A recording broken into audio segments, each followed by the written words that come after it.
Hey guys, how's it going? Today I want to speak about the subject of why do we do things that we don't like to do?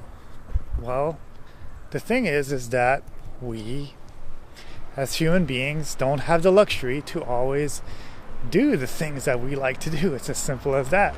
In order to be able to survive, in order to be able to do things in life, sometimes we will go through things that are unpleasant.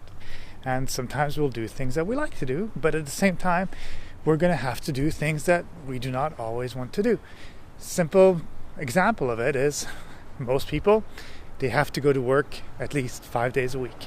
Some people have even more than one job. And some people work 6 or even 7 times a week. But the thing is, in order to live in this society, well, you need money. And if you need money, well, an easy way to do it is to work. And if you have a job, sometimes you might enjoy your job, but I'm sure there's other times where you just prefer to relax and stay at home and just binge watch a whole season of XYZ series on Netflix, and you'd be much happier with that. But unfortunately, life is not that simple. And in order to do the things that you want to do, you have to also do the things that you do not want to do. And it's as simple as that. But it's not bad. It's a lot of people always seek, for example, happiness. They want to be happy. But the thing is, really, in reality, if you were to be happy 24/7, well, wouldn't that be the definition of insane? That would basically be the definition of crazy, because you'd just be laughing all the time, and something that is an extreme is always bad for you.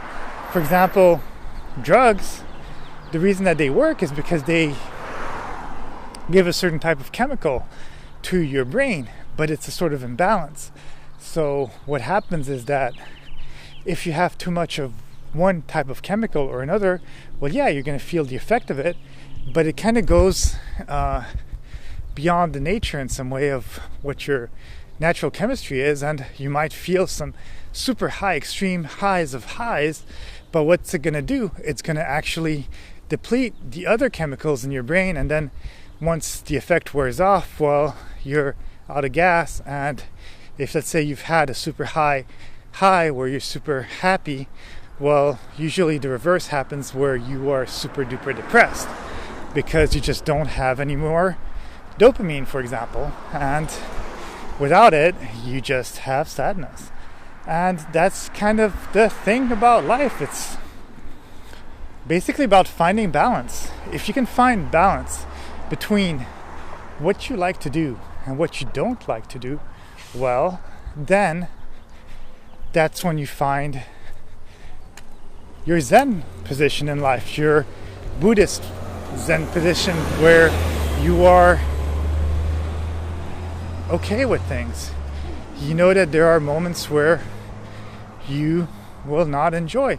For example, if you have a toothache and you don't go to the dentist, well, you can postpone it, and sometimes I guess you'll be okay, some other times it'll hurt, but eventually it's going to catch up to you.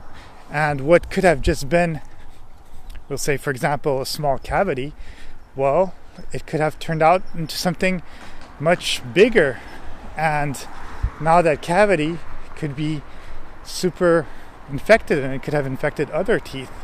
And now at the place of just having a little drill coming into your mouth and cleaning it, now you have to clean a bunch of your teeth, or maybe take some teeth out, or have a root canal, or whatever. And that's the thing, is that life, the more you live through it, the more things you're going to have to do, not the things that you are not wanting to do.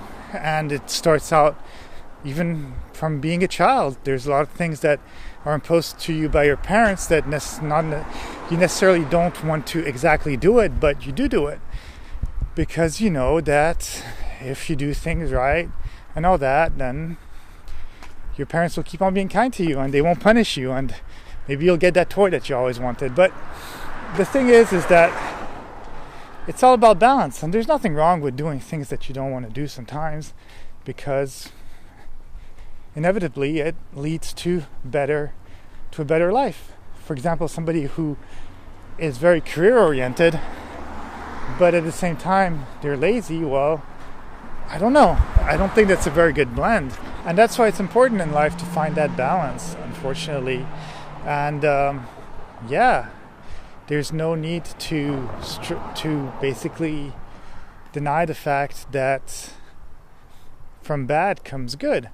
So it's very important for you to be able to understand that it's by going through the different movements that you will be able to eventually succeed, because that's kind of like what it is. And the more time flies by, the less you'll be able to do always the things that you want to do. I feel as a kid, a lot of times you do think of it as very I think like in some way you reminisce on it and you feel very nostalgic about it, because